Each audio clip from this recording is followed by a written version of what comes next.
You're listening to Ka-Pow, the pop culture podcast. Oh my God. Listen up, ragamuffins. We encourage each and every one of you to drink deeply from the cup that is Fair Riverdale. Your hosts, Michael, Jordan, Cliff, and Seth. Hello. Brian of Ka-Pow. Welcome to Thistle House. Shove it, Hal. This episode of Ka-Pow, the Pop Culture Podcast is brought to you by Chips We Didn't Notice. My name is Jordan Lowe. Cliff Barnes. Oh, and I'm the Jug Dub that starts every episode. What episode is this, Jordan? Chapter 85, Destroyer. Season 5, episode 9. The science fiction writer Arthur C. Clarke said this about aliens. Two possibilities exist. Either we're alone in the universe or we are not. We are not. Both are equally terrifying. Yep, over to Cooper's. Betty pep talks the Thunder about Polly's probably going to be okay. Maybe you should bring some of that thunder to a local support group. You know, she really just, she's left the thunder, she's swept it all under the rug. She has not sauntered into a room in slow-mo in many seasons. It's hard to be the Thunder in a bathroom. She's barely gifable. Once you're not gifable anymore, you might as well pack it up. Oh, gold football coach Archie. He's got guys. The Bulldog Pound are getting whooped by the Baxter High Ravens. Oh, did that hurt, Cliff, when you saw that? The dogs were getting beat by the Ravens. A little bit. It's super foggy at these games. It's way foggy. I feel like that's the save on production design. Just fog it up. We don't want to see anything. Do you know how cheap a fog machine is? We could have one. But $1 a month. It brought back memories from when past seasons when Archie and Reggie were playing. Because every time they did a game, then it was nighttime and it was either it was raining or it's all coming off the Sweetwater River. It's rolling off. Well, but there's nobody in the stands anyway, except cheerleaders and whoever Cassandra is. She is super complainy. Talking to Cheryl, who's in red. She's in red. It totally clashes with their blue and gold uniforms. They could have been practicing for a cheerleading tournament. She couldn't agree more. She's not feeling it. In the locker room, we get the owner, Veronica. While I do believe Coach Andrews is the best motivator a Gridiron gang could ask for, as your de facto team owner, what can I do to incentivize you? How about 10 grand to whichever Bulldog scores first this season? Yeah. All right? Yeah. Offers 10 grand. The first Bulldog to score in this high school game. I don't think it's legal in any way, shape, or form. What the hell? $10,000? Ugh. And Not Derek, it's just Riverbucks, so don't worry. Yeah. She hasn't told him yet. It's the freaking Riverbucks. They can only spend it on milkshakes. Or at the Bijou. Trips to the Bijou. All the popcorn they want. Derek doesn't care, whoever Derek is. He's taking these losses pretty hard. And he must be the best player on the team, apparently. Ronnie gives Archie some motivation after the kids leave, if you know what I mean. Of course you do. Jug rings up his agent, Sam, and explains that he's going with the alien/town trauma storyline. He has pitched. Tell Scribners. He has pitched so many different ideas. Anything. Every week, it's a new book, a new story. I assume that's what it's like when you're a struggling writer. You just pitch. And it all sucks. See, you're still guiltable.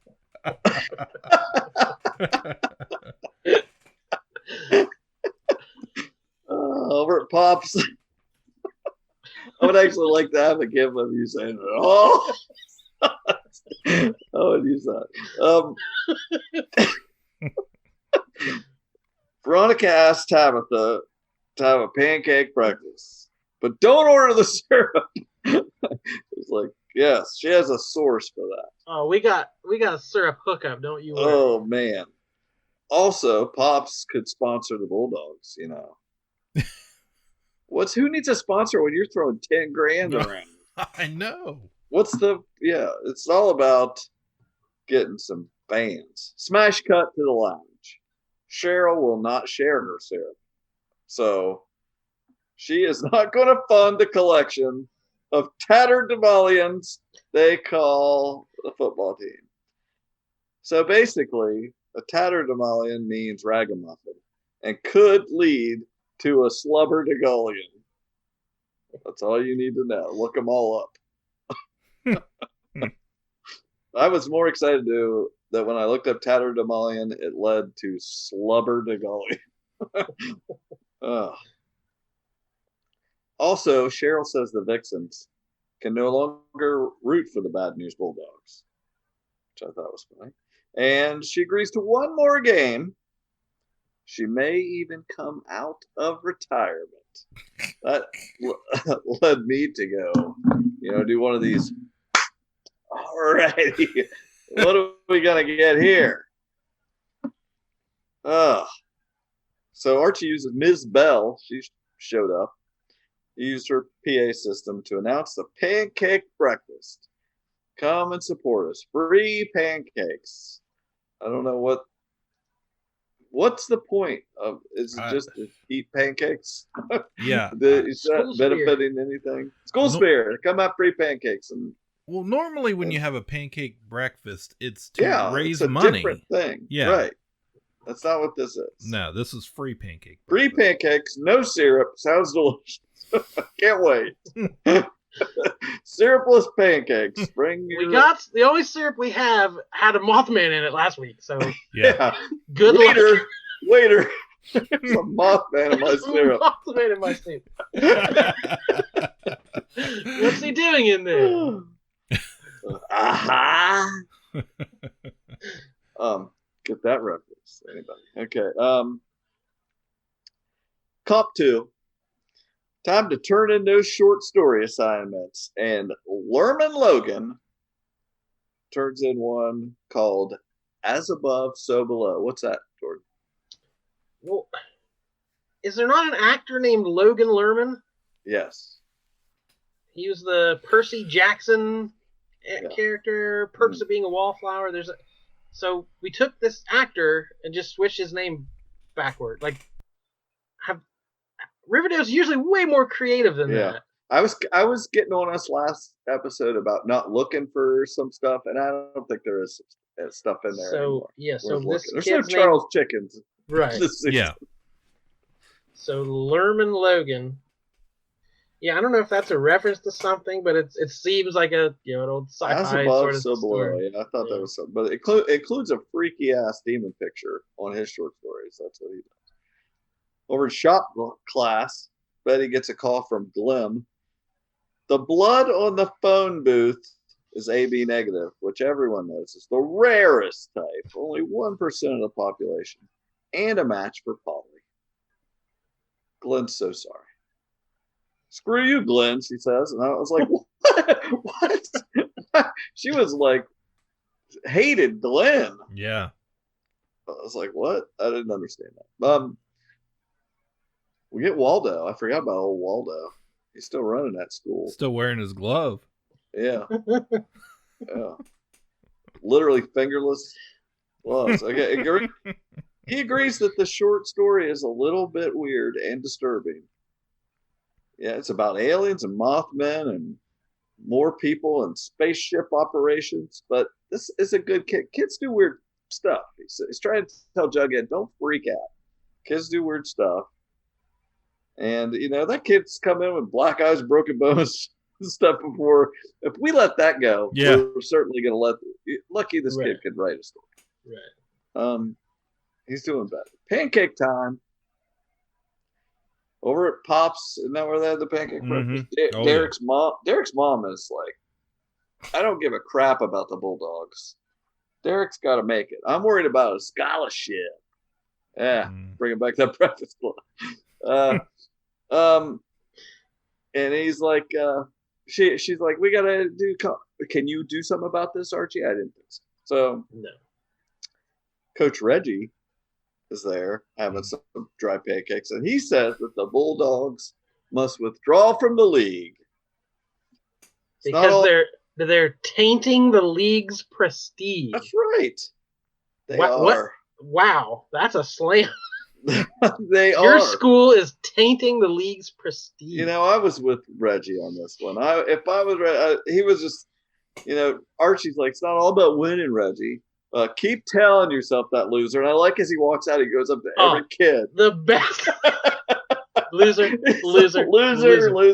their faces. An adult man individually calling every child a loser as he exits. To their face. It was the best. That was good. Excellent detail. I was right on board with that, with Reggie then. I was like, yes. Then we get the Kellers. They're moving Kev out of the thruple house. We never did name it. I'm still upset. Now it's gone. Kev says he doesn't even deserve a family. He is really down on himself. I don't like this Kev storyline at all. I feel like it's finally coming around. Like they're finally trying to explain it.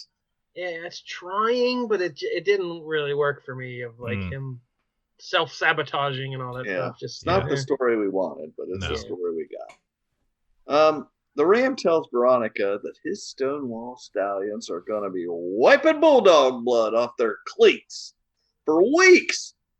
It's like, geez, could you just sit down and give them a good cleaning? You have to spend weeks. Well, would you like a little wager? Wasn't a very interesting wager, by the way. If they score at all, they can stay in the league. Not, they're out of there. Back at, what were you going to say? Looked like you had something on your mind there. I'll just say a little more realistic than like winning the game, at least. Like, there was no I way they would win, but they might score a point. True. Oh, back in English class, the kid's story was just dreams he had. It's like, okay. Thistle House, where we always want to be. Mm-hmm. So we got a couple cousins sharing some dead sibling grief. I like cousin time. Sweet cousin. What a surprise. Any news on your fair sister? Yeah, as a matter of fact, that's why I'm here, Cheryl. When Jason first disappeared, for a long time, no one knew where he was or what had happened to him. But when you learned that he had died, was it helpful to know the truth? To say it was soul-crushing would be an understatement. So what if you'd never learned the truth? If you had had hope that he might still be alive? When I learned the truth, I was able to grieve for my brother. From my experience, it is better to know the truth and make your peace with it.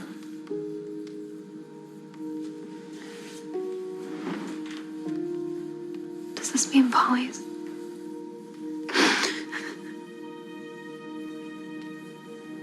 I don't know what it's gonna do to my mom. She used to toss and turn having frightful daymares in her Harlequin sleigh bit, but I added that. It wasn't said, but it was implied. We don't get quotes like that very often anymore, so we had tattered them all and stuff. So in the locker room, Derek has transferred to the Stallions. Like, man, that's going to the enemy. Like, it's one thing to transfer, but in your division, really. Well, that's what bothers me about the whole episode is Reggie went to Riverdale. He was all Mr. Bulldog. Yes, where is that? Hiram went to Riverdale, and they're just like, yeah, Riverdale side, like, let's shut the school down. I'm like, this is where you, like, it's not believable. This is where you went to school. I don't feel like Archie threw that in Reggie's face enough. Oh, absolutely. Like you were a bulldog for life type thing, and now you're so easily now a couple submarine sandwiches with the boss. He pays a price for it, but he comes around here by the end. Yeah. Just wasn't. I needed him guilted more. Yeah, right. For there's no real reason, but he switches. And Reggie was their friend. Yeah. So this whole turn doesn't make any sense at all. There's no backstory of really why he's working for Hiram. It's just he's free Doritos. Doritos and submarines, I guess. He shows up for a key party here or there, grab pancake, but he doesn't want to. He's been a total ass, and yet you still invite him to the key party. Like, yeah, I don't understand that either. Let him pick way too early.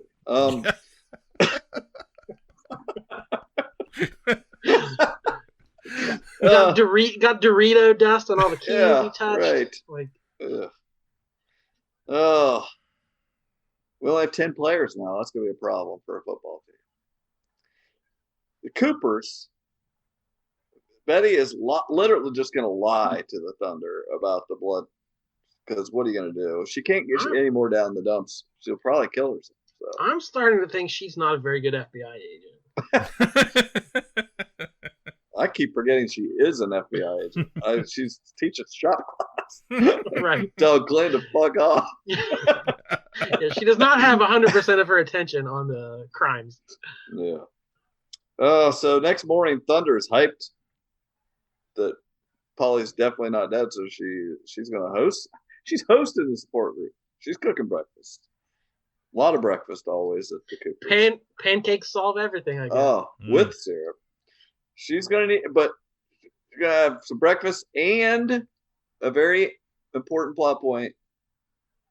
I need you to go pick up the cold cuts. Need the cold cuts. Okay. So she's on a mission.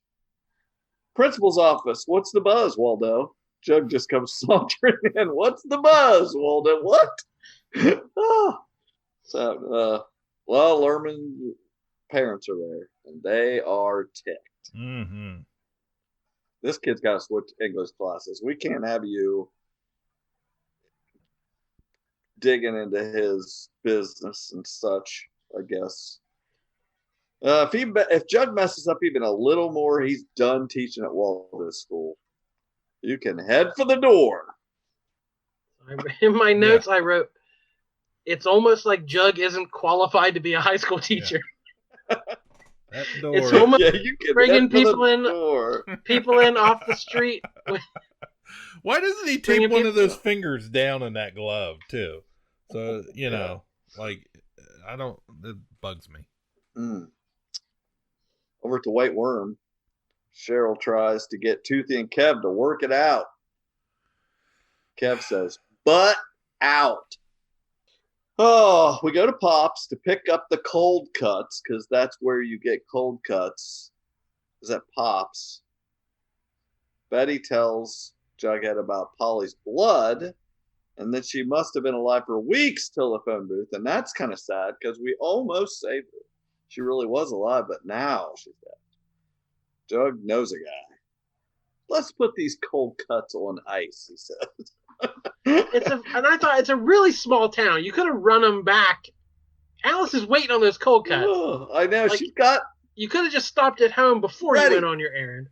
I just like how dedicated they were to having any reason for being there. They never do that any other time. Constantly people pop in and out of everywhere and never ever a reason they're there, but they were dedicated to the cold cuts.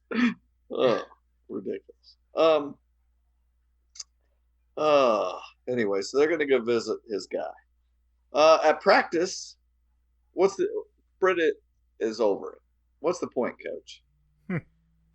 Well, that's Veronica comes through and brings T-Dub, pro player from the New York Goliaths. He gives a little pep talk. Is this anybody? Do we know who this guy is? I was like, what CW show is he from? Yeah. And that's all it took. Kids are showing up. You bring in T-Dub and some dry pancakes, and you have got some people ready to try out for this team finally. Well, in the review I read, it made that sound like a Friday Night Lights reference. I guess I never watched that show, but like it was always bringing in somebody for an inspirational speech. That seems like what it was to me. Oh, okay. Sounds good.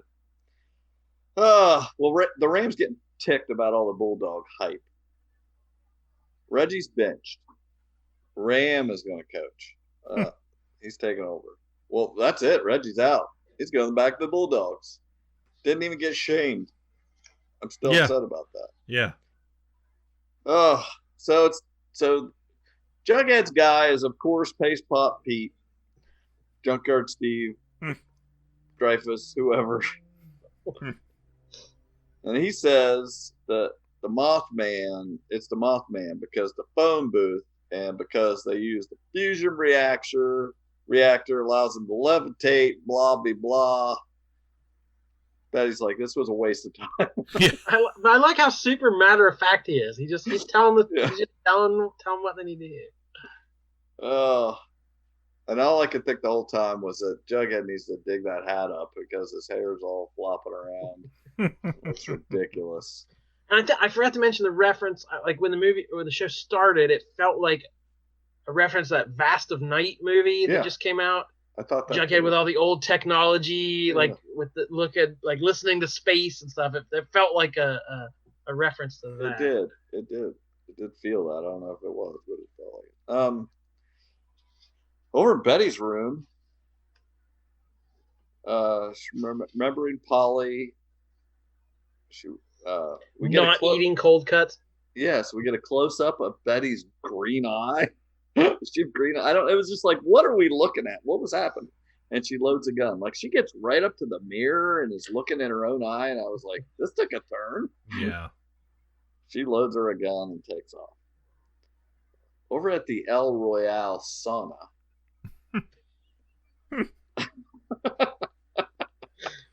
Yes.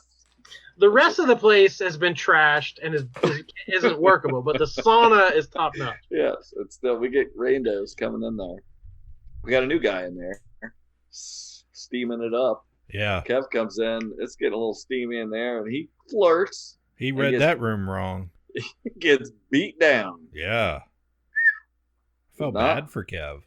Yeah. He was pretty swole too. Like, I was a little. We heard recently. Yeah, I was like, must be hard. He didn't put up. Was that the reference when oh yeah, when Ronnie goes to the basement and there's Dad Keller? Oh Lord.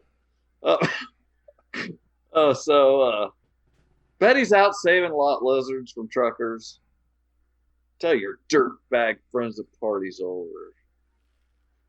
Well, speaking of Sheriff Keller, he's terrified about Kev's spiraling. Me too. Kev's just happy because he never judged him like Mom did. She was ashamed of him for being husky. And now we know why he went to Fox Forest. Finally, it's revealed. She made him wear those corduroy pants they put on all the husky kids. Yep.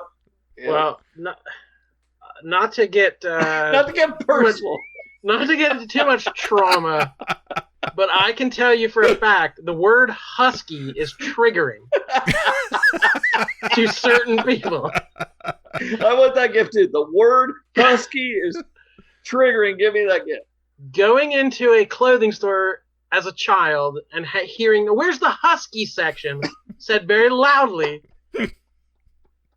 you just want to die. And that does not sounded leave very you. Manly. I always had to have the Slims. Yeah, Slims felt like I felt like a Slim Jim or whatever. It was like, what the hell?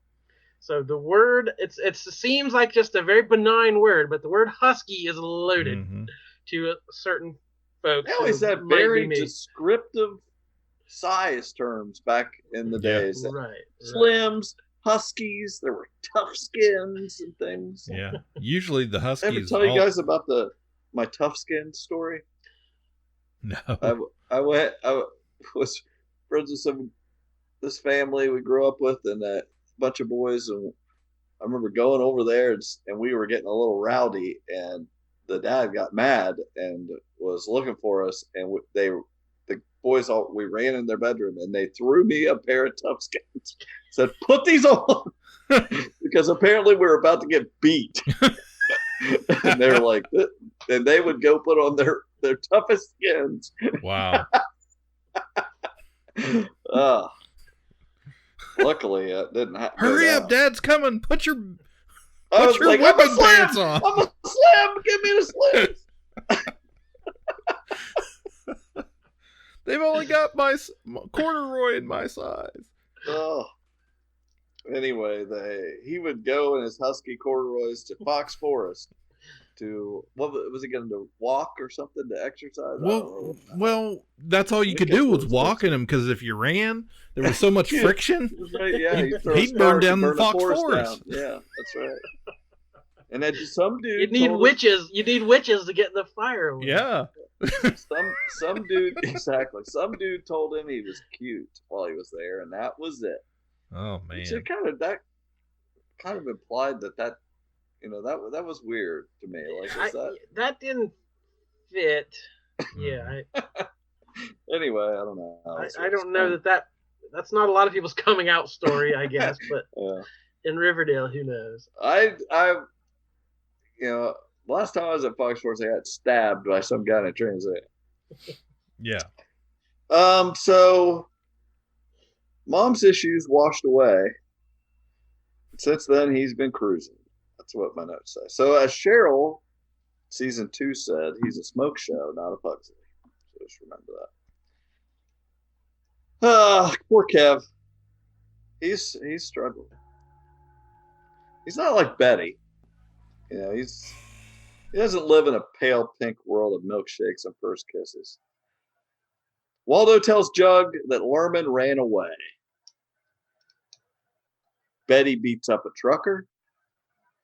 The guy. She almost shoots him just for justice, she says. I was like, what's going on? You look her. She had a green eye, I think. That's what's going on. Is that a reference to the Black Hood? Yes. Is that the idea that I would assume she shares his green eyes for murder? Yeah. She tells Jughead calls and needs help finding the kid. So she tells the trucker she's going to send someone to untie him tomorrow. If she remembers. Better hope I don't die. We get a little Friday Night Lights. It's time for that game. Get a coin toss, Britta and Derek. We'll go back. That's all we got. Coin toss. Go back. Betty finds the kid immediately and asks him if it happened again. Did you get abducted or something? Whatever. Back at Waldo's office, his parents say that he sleepwalks. And he disappears. It's not aliens. He sleepwalks. He burned his hand on the stove, walks into walls, fell out a window once. By the way, he fell out a window and broke his arm. One time he was gone for a week on the lonely highway. Ooh. He didn't wake up that entire week. Typical. He didn't wake up for an entire week. Maybe somebody tied him up and forgot about it. Yeah. Oh, the Vixens got to perform.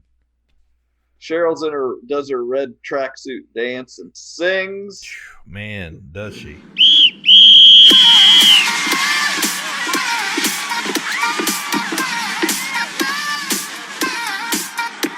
You're the one I've been waiting for.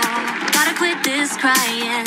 Nobody's gonna heal me if I don't open that door. Kinda hard to believe. And I gotta tell you, turns out it didn't help at all. The Stallions scored 52 points while that song was going on. I was like, I expected more school spirit than the pancakes. It did not work at all. All I ever wanted was love.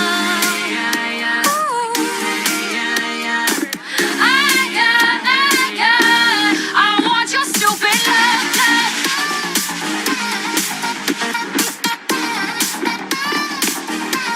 I want your stupid love. Last chance. They play some moody song by the Unions. It was called You Better Run. Pipe it in here. Let's go out there and make something happen. Let's make this a night we'll remember forever. This game is not over. Come on, bring it in. Britta, on you! Oh, that's on 3! 1, 2, 3, 4! Come on! Make something happen. Come on! It's the quiet in the distance. And the stumble. Let's go, Bulldogs! Static in the shadow. Okay. It was pretty good. It got Britta fired up to slow-mo run and do her best cyborg, jumping over and around everybody. Running it in. It comes without a warning.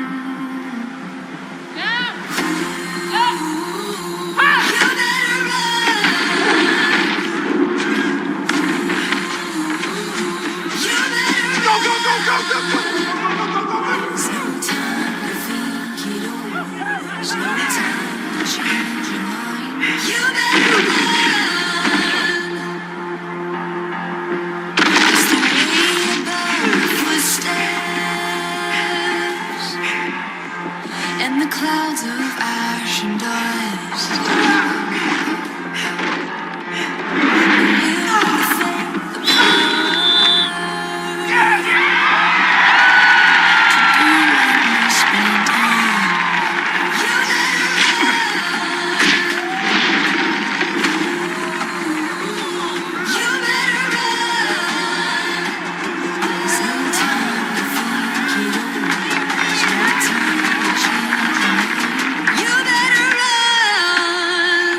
Derek congratulates Archie because he's not a bad kid.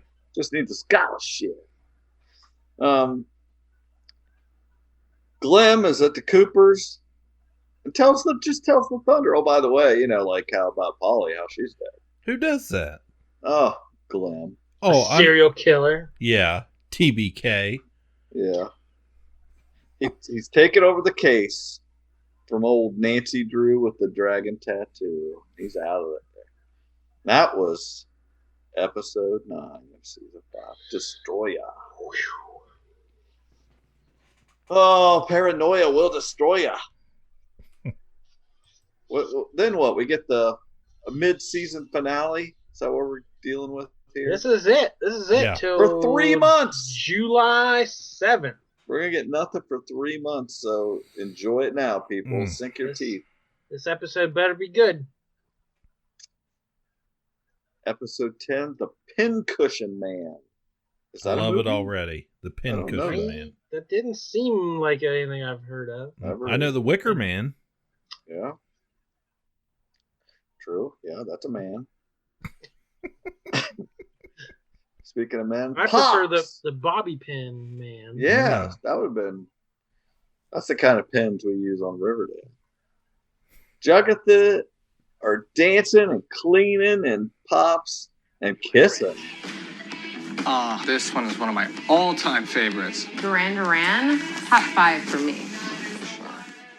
To Duran, hungry like the wolf.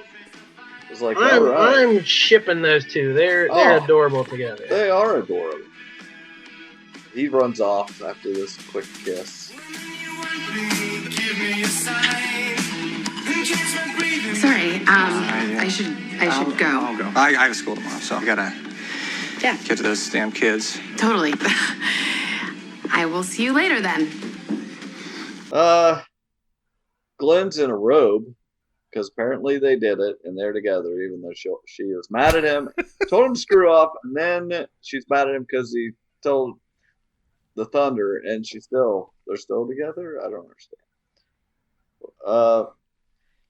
I don't know. Jughead's helping the FBI. No way, says Glenn. That's not happening. We don't need help from this guy. He's got 10 agents sweeping Lonely Highway. Which again sounds like a normal thing. Right. Like we don't need this washed up writer, high school teacher, fast food employee. We got actual trained agents on it. Have you even been to Riverdale, bro? Yeah, if they get one more, they can have a football team. He wants to see if the Black Hood was connected to all this stuff.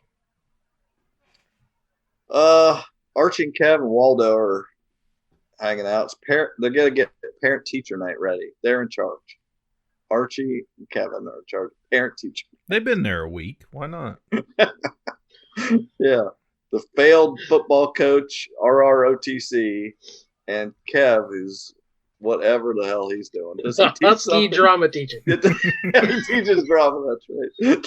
Husky drama teacher. Oh my gosh. True.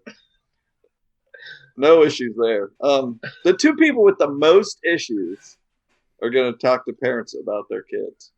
Tell them their problem. Chad and Veronica argue on the phone about the divorce papers. Is he going to sign the divorce papers? Yada, yada. Meanwhile, Cheryl's shook. Her and Minerva go in the woods to fetch syrup, but her maple bucket is empty. Gasp. What is happening? What is happening? What a twist. Simultaneous, what is happening? The forest is dry. Oh.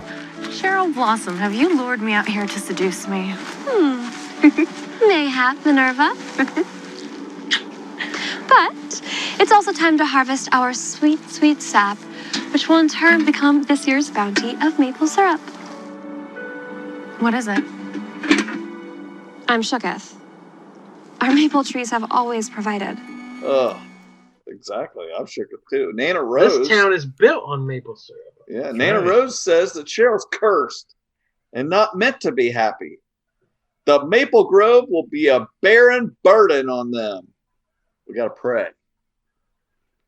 Pray for sanity. This is your fault. You are not meant to be happy. The curse won't allow it. The Maple Groves will be nothing but a burden on us. Barren. We must pray for deliverance. The only praying that needs to happen is for sanity, which you seem to be sorely lacking. Ta-ta, Nana. Ta-ta, Nana. But Cheryl bought into that this whole season.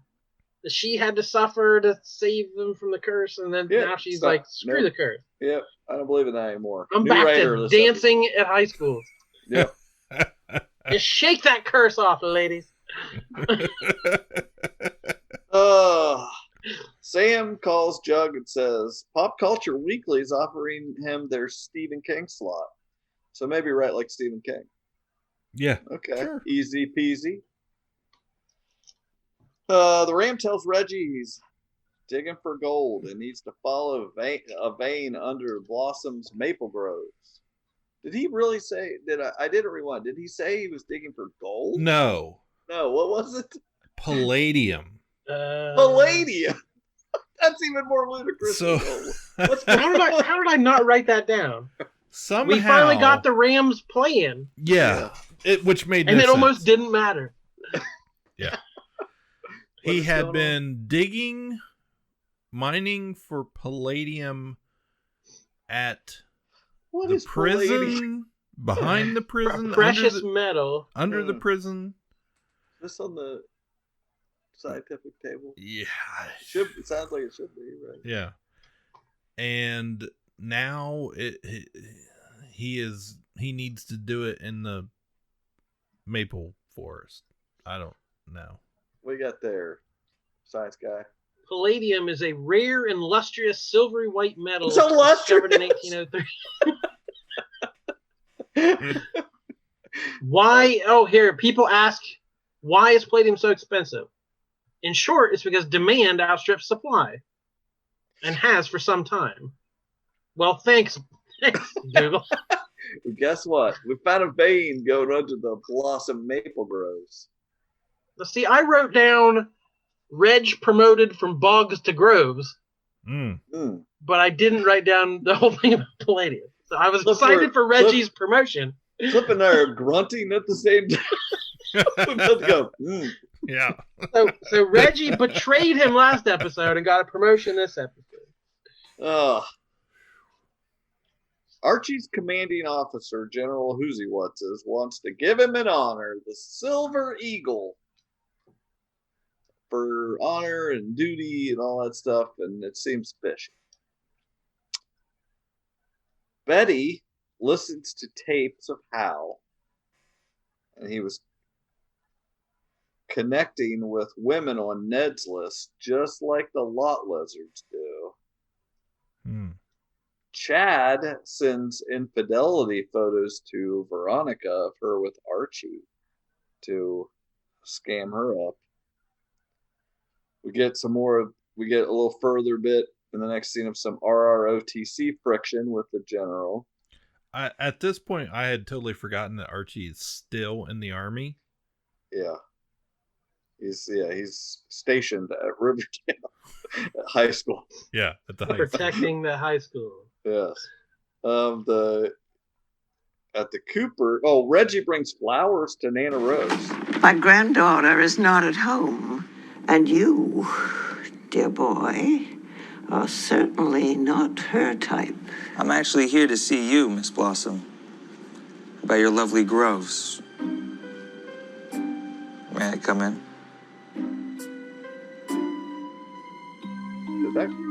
Yeah, he's trying to get in the groves. He's trying to get. Yeah. Here are my keys. Yeah. That bowl's around there somewhere. Yeah. Seriously, I really did, because it went to commercial and I was like, what just happened? Oh, yeah. Sometimes I'm like, what? Did Reggie just hook up with Nana Rose? I think so. He got her keys out. Yeah. That's totally how I took it. I was like, okay. It's like, we'll see what happens.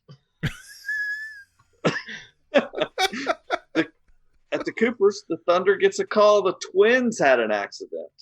And all I could think back was the freaking Romulus and Remus episode.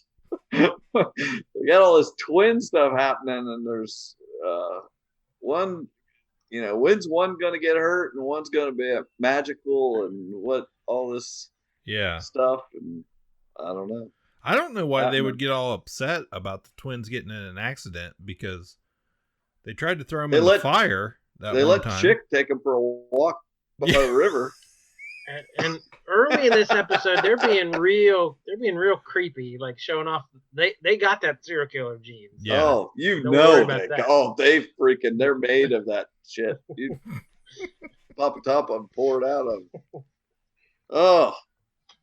Jugatha are talking relationships at Pops. His last girl, Jessica, was toxic. He's got some writer's block and he needs advice. He used to do maple mushrooms and it helped. Maple mushrooms. He's will you watch me, trip out while I do it and write? She's like, no, this is freaking weird. You sound weird. Over at the Andrews, Veronica's telling Archie that she once wished Chad would. Here we go, Cliff. Perk up. This is your moment. She once wished Chad would just die. And that night, Chad wrecked their helicopter. Yep. And she woke up in the hospital. And she is going to go see Chad. And she's going to stay with Katie, by the way. But big helicopter story brewing back to the surface. Yep. This is it. 100%. I'm behind you on this. We can't really trust Chad's explanation of events here. No, we know that a baby was harvested or something from her belly and implanted in TT to be raised by a throuple. Yes. That is no longer happening. Well, I don't know what's going on, but it's got to be 100%. You cannot convince me otherwise. I'm backing you on this. The accident with the twins, they hurt some kid that said Polly was dead. You don't mess with freaking twins. They might as well have been in little blue dresses. Yeah. A Thistle House. How dare you, Nana? These groves were my birthright, and you had no right to sell them. Well, the groves are worthless, and now we've passed them on. The curse will be upon them. There is no curse. Cheryl rips up the Maple Grove deal that Nana Rose made with Reggie just over a few petunias and whatever else he did. Who knows what he did to get that freaking paper signed? Huh. I don't want to think about it. New York Times calls Archie, as they do, about his boss sending him on a bad mission. They want to talk. Glim, yes, I say Glim because I'd like to call him that, gives Betty his dissertation about her family tree of serial killer gene stuff.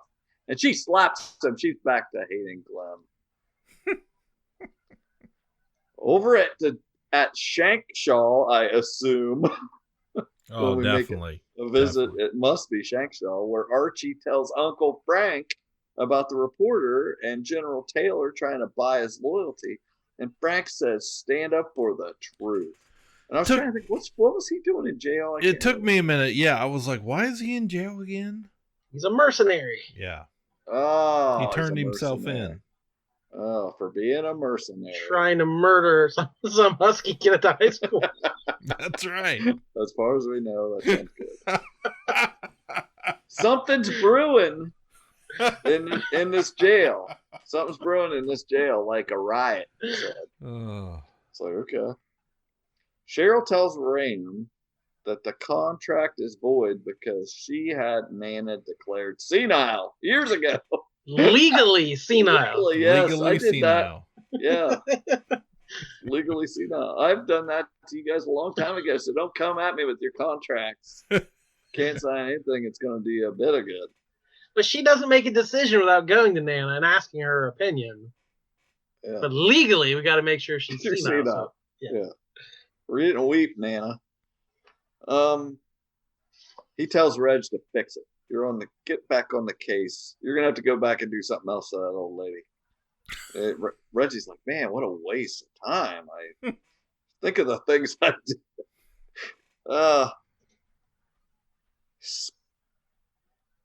Speedy? Who's Speedy? I have Speedy written down here. I have written Speedy sends Jessica to deliver shrooms. Yes, it was Speedy. He's the drug dealer. He's the candy man. Sometimes I don't remember what this is happening. He sends Jessica, of all people, to deliver shrooms. Tabitha jumps in. Oh, well, now there's old girlfriend involved. Tabitha suddenly is, we're doing shrooms. And I'm his girlfriend now. Oh, yeah. She's one of those. She isn't that interested till there's some competition. It's not a good look. Tabitha. Fine. $500 for the fun jump. Spot me, Jughead says. You got 1 week. Great. So now he's going to owe her $500. Over in New York City, Veronica and Chadwick, candlelit dinner, Chinese food. Getting in the mood.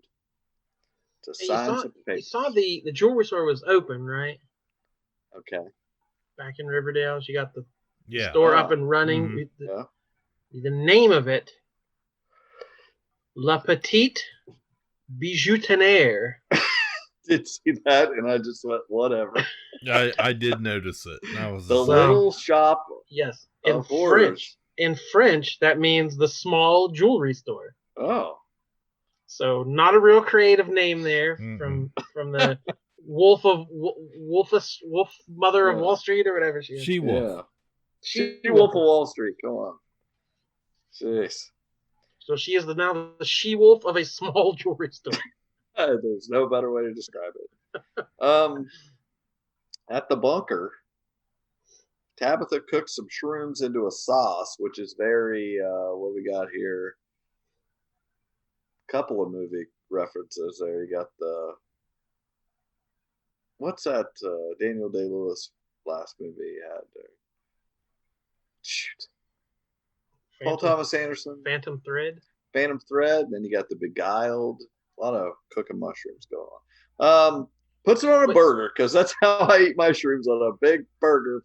Jug has not wolfed down a hamburger like that, maybe in the full run of this show. Mm-hmm. What he is most known for in the comics is vigorously devouring hamburgers. And this is the first time he's really like, man, he went after that burger. I definitely don't remember in the comics ever Jughead tripping out on shrooms. It was implied. It makes a lot of sense now. Now I look at it. Describes why he's upped his metabolism and he wore a slim. Let's see. So she leaves him there to trip out and write. Back at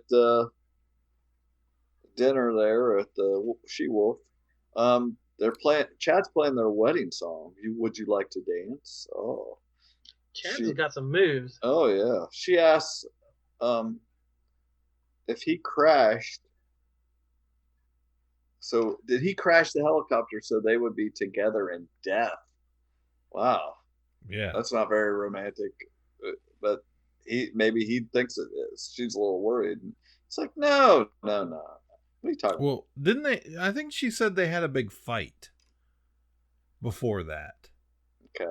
Which I think they were trying to like. Yeah. You're right. Yeah. Yeah. And some context. Was he trying to just like, if I can't have you, nobody will. Let's crash. And then he may not even know about that her eggs were taken. Yeah. This could be all hiring. Jordan is laughing at us like it's not fact. No, you're like, he may not even know this absolute fact.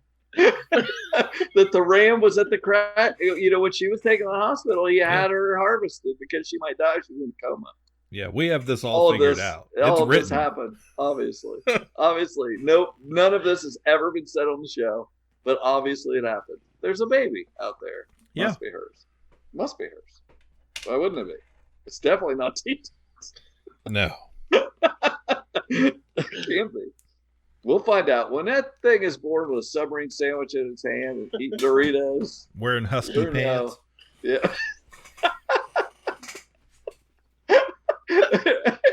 Wearing the short.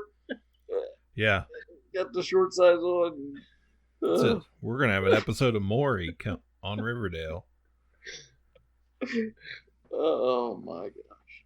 Well, I can't wait till this kid is born. Sure. So the ram already has a snake tattoo.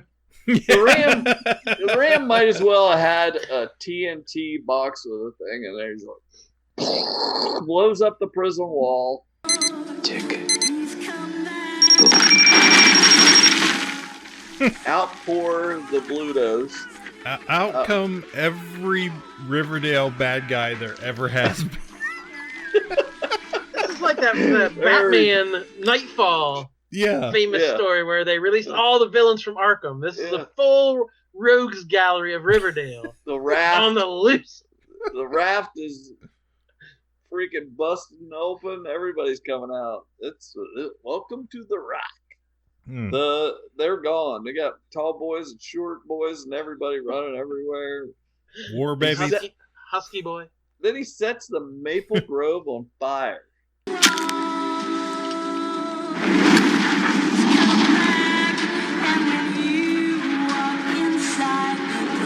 Won't sell them now? Maybe you will after they're burnt to a crisp. The lights go out at the parent-teacher conference. Big saving. I guarantee Archie would rather be doing anything than having that parent-teacher conference. He certainly would much rather be fighting a prison break. Yeah. Saved by the explosion. Cooper's time. The twins are having a birthday party. Juniper, sweetheart, would you mind getting the door for Grandma? And who shows up? Are you expecting anyone?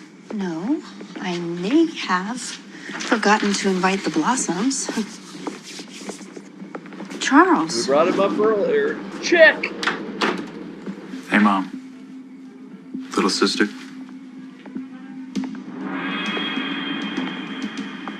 Hi, Betty.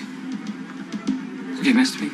Chick and Charles show up, and that was amazing. It was kind of a very... This was the highlight. I just couldn't even believe it. When they walked in, both of them in orange jumpsuits, the chick got that long hair. I was just like, what have we built to in 5 seasons?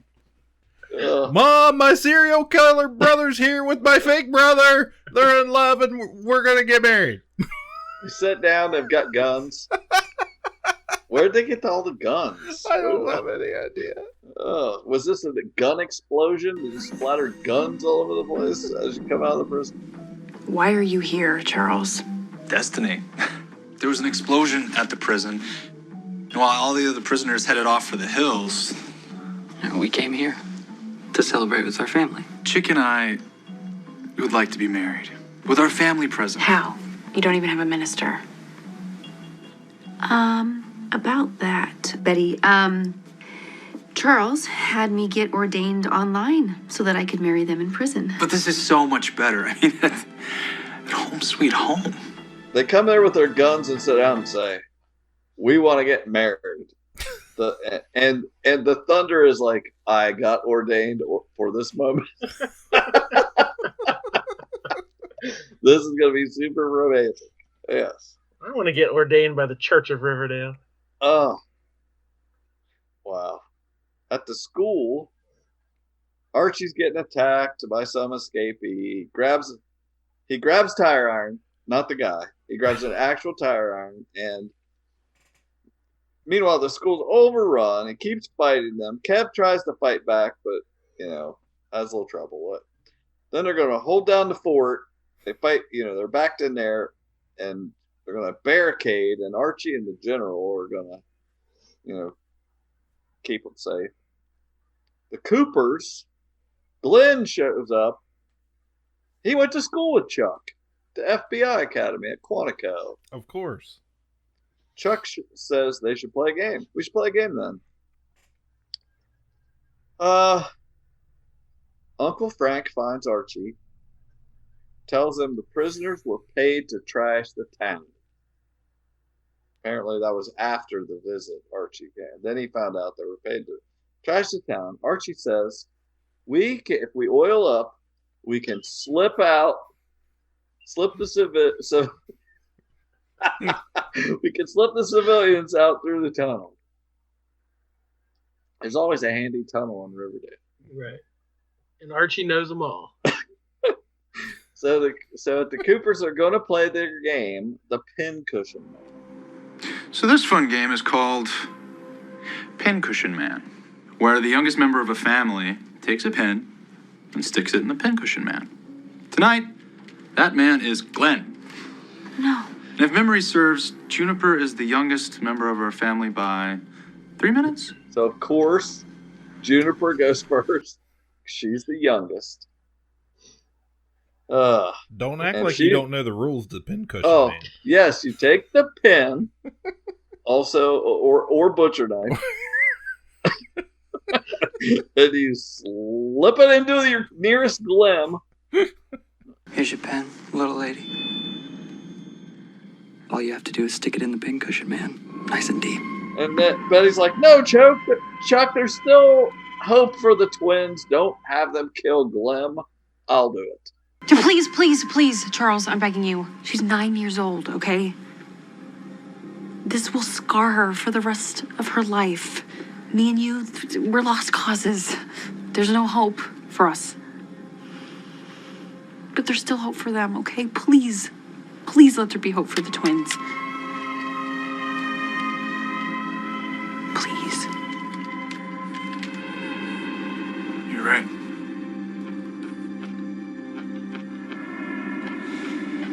Juniper doesn't need to lose her innocence tonight. But that means you have to take her turn. 1 round, Pincushion Man. Then we'll get back to the wedding. And then we'll be gone in the dark. Fine. So she takes it and she stabs. Pretty eagerly. No hesitation. Juniper, Dagwood, get upstairs now.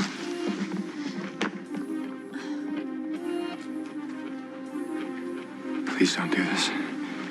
I don't have a choice. Trust me. Rotten hell, Glenn. I can't believe she actually did it. She's like, trust me, Glenn. But I wouldn't trust her because, one, she did stab him. She didn't just get shirt. She got a lot of it, Glenn. But she's, a master of anatomy and physiology, apparently. So she throws the knife and kills Chick. For Chick's big comeback, that's pretty. He grew his hair out for that. Yeah. Wow. Then she freaking shoots Chuck. Doesn't kill him. Well, Thunder tackled Charles, right? Yeah. Well, she's all upset though when Betty shoots him. Like she's She devastated. didn't get to do the wedding. Yeah. She didn't get to do the wedding, I think. I got ordained for this? Right, yeah. And this could have had a deathbed wedding there. Yeah. I was confused. I was trying to remember. And maybe I'm mixed up. I don't know. Bring it on. Wasn't Charles the son of Alice and FP? Yeah, I thought so. Okay. So what has been all this talk about him having the serial killer gene from Hal? Good question. You know who actually I think is used to be anyway, a low-key expert on this? Jared Lowe. He really followed this storyline, as I recall. I went back and listened to some old episodes, and he was he laid this all out for us. And I expected this character to show up at some point. He was seasons early calling this out. I don't know. I don't think he's even watching anymore. Yeah, I think they've kind of let it go. Wow. Oh, that's too bad. It's too bad. I got ordained for this. So Jugatha in the bunker. He's all wired up on mushroom burgers. He did some writing, took his shirt off. She's kind of being a Betty, though, he says, and she needs to chill. I thought that was pretty rude. Like, don't call somebody by your ex-girlfriend's name. Yeah, I've never even met her. What are you talking about? Yeah, don't be such a Betty. Kill the fun time. As if Betty isn't the funnest chick out there. What the hell? Huh. Then she cuffs him to the table and leaves. He imagines Jessica and then Betty wanting to bang him. Which is like, if you're Zach or Cody, it doesn't matter if it's a dream. They still have to act it out. Yeah.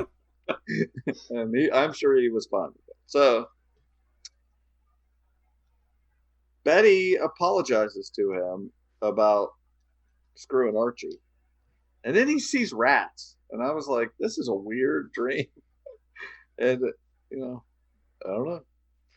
At Thistle House, Mumsy escaped prison also. Oh, what an entrance. Again, another great entrance. Oh, we keep forgetting all the prisoners that were in Nightmare Child. Nightmare Child. Yeah, exactly.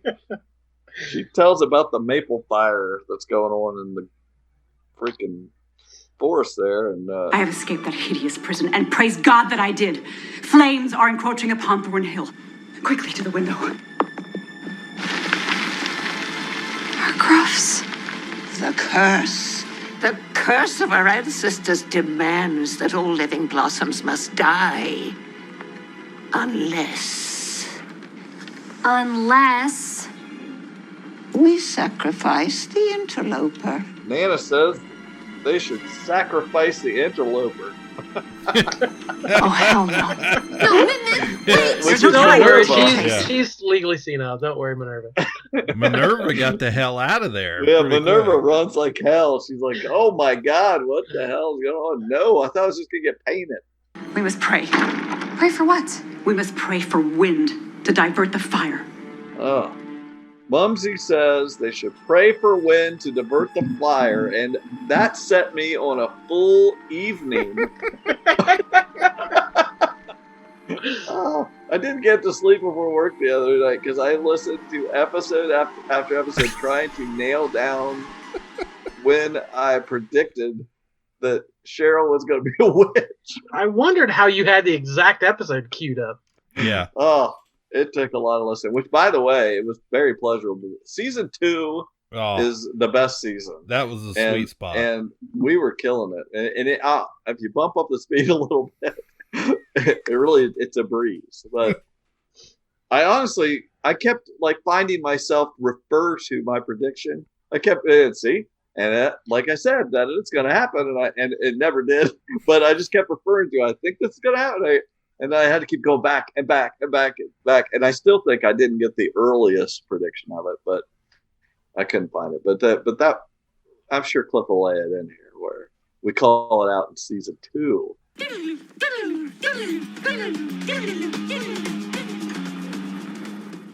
Yeah, I did. Like Cheryl wanted Nikki to burn in hell. She likes a lot of burning. It's like I can't. I'm waiting for her to like turn into a witch and set him on fire. As soon as he dropped that roofie in the drink, I'm like, oh, you don't know what you've done. Right. You've unleashed hell, young man. Right. Yeah, we're calling it now. Season 3, she's a witch. So.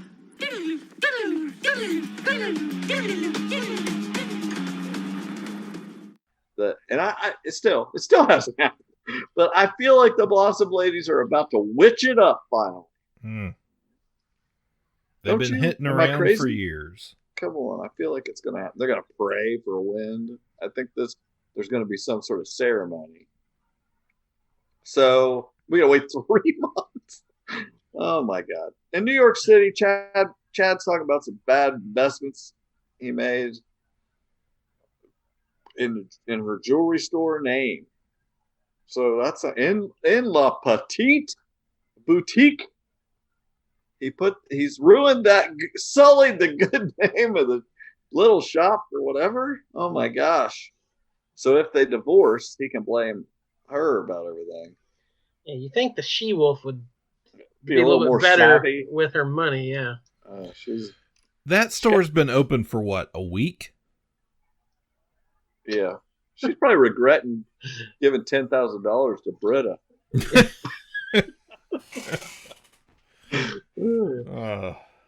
So,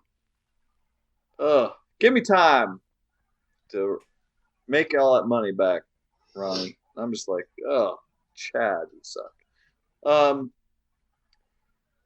Archie, in the words of Archie, you suck. Yeah, you suck, exactly. I have to be such a dick.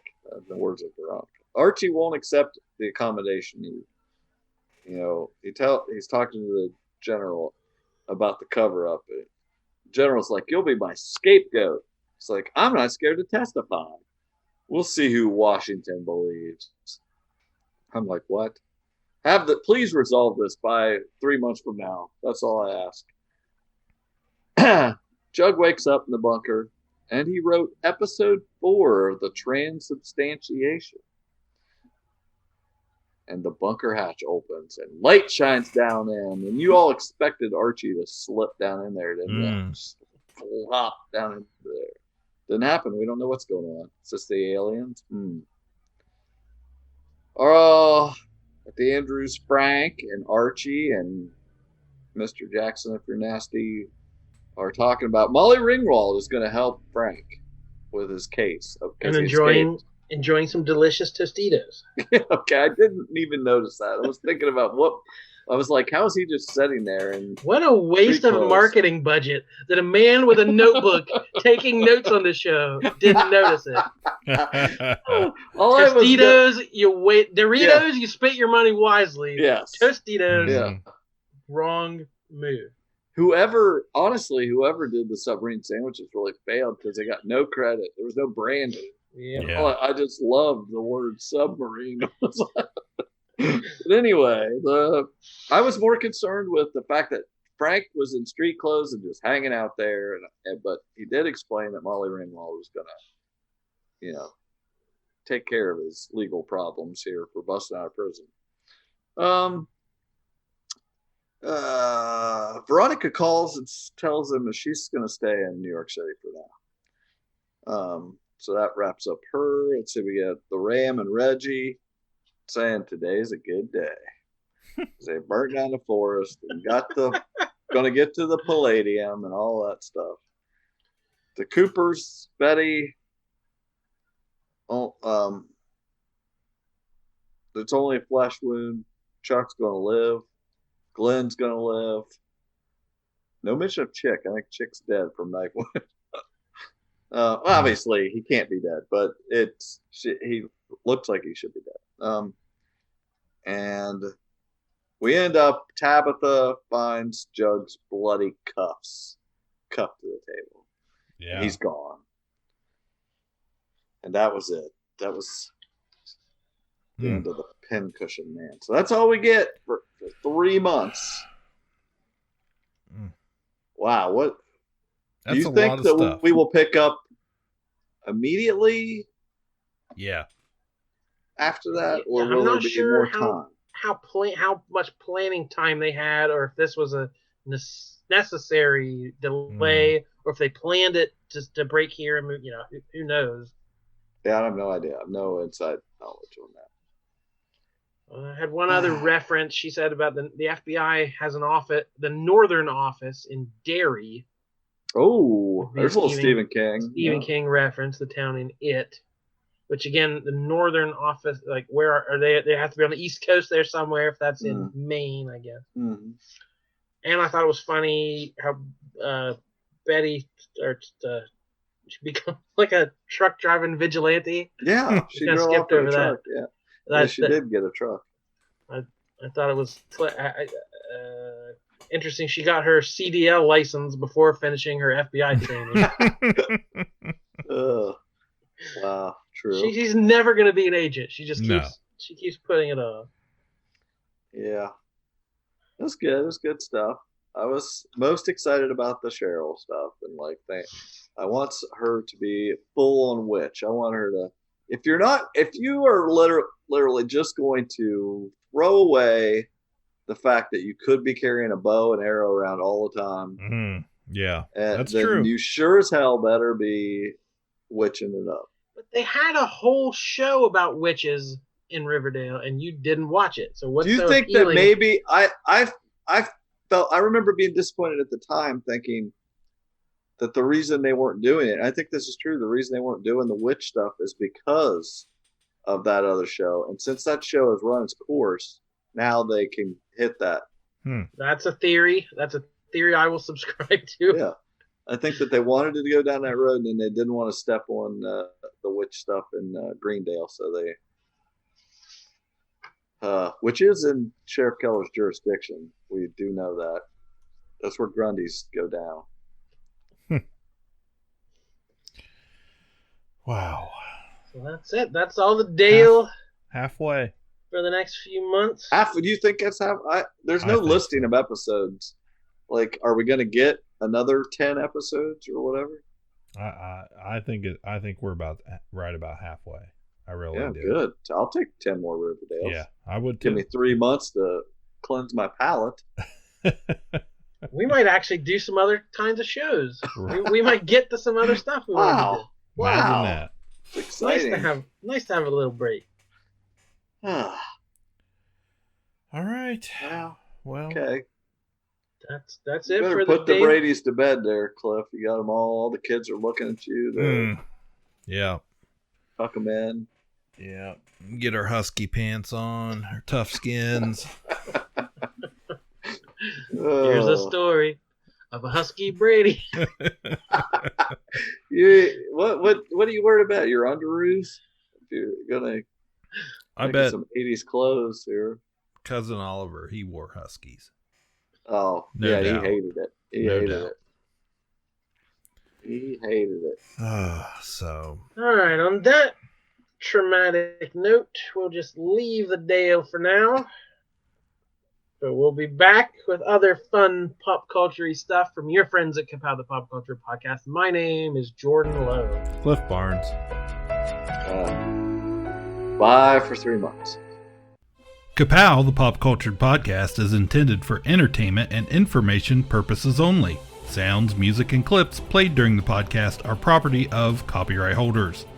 All original content is property of www.udownwithkpp.com. If you enjoyed this podcast, please subscribe and leave a comment. Ka-Pow, the Pop Cultured Podcast, is available on Apple Podcasts, Google Podcasts, Podbean, Spotify, and wherever podcasts can be found.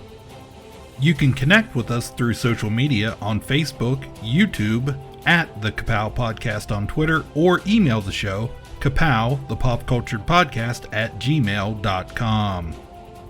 If you really want to go the extra mile, please sign up to be a patron through the Podbean app or our website, www.udownwithkpp.com, to receive special content and early access to some episodes. We are grateful to anyone that chooses to contribute, but please know that most of our content will always remain free, so please continue to like, comment, and share.